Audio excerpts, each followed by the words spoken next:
RV refrigerators, are they cool or not? I guess that really depends on how you think about it. If you're an avid camper, probably not so much. But if you got a little nerd in you like I do, they're kind of cool, and I'll tell you why.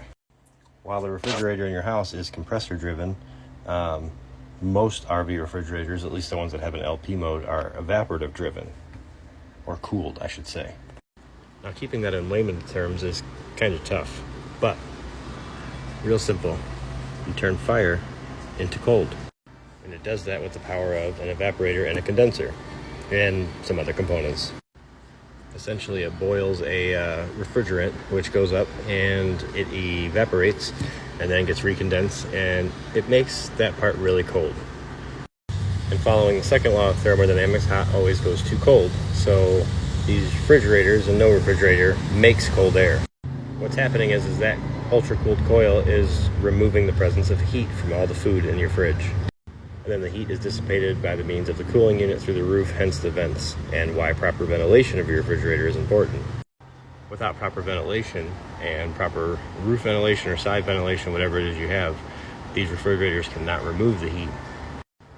It will overwork the cooling unit and it will work very poorly.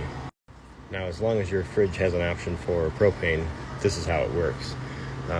Now, when you're on the AC or DC, battery or 110 power, it does the same thing. It just heats a heating element inside of there. Some of them even have a 12-volt heating element. But your typical two-way RV refrigerator will have 12-volt there for the simple purpose of powering the control board and opening the gas solenoid. Also note that even if you're plugged in, if there's no 12-volt going to the board, it likely won't work. Depends on the particular model. But yeah, it's a technology that's been used for quite some time in the RV industry, and it's kind of making a go away with the 12-volt refrigerators in the residentials, but they still have a place. Ain't she purty?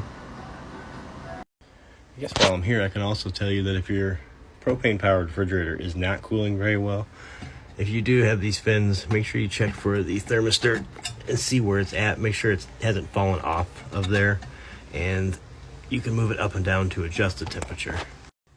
I've already explained the importance of keeping free airflow in the back, but also keep frost from building in here. I saw somebody on TikTok actually put cling wrap on the back and on the sides of the reefer, which shouldn't really hinder the performance, but when it came time to defrost, they just peeled the frost right off the walls. And always make sure you have a nice tight, airtight gap going all the way around the reefer.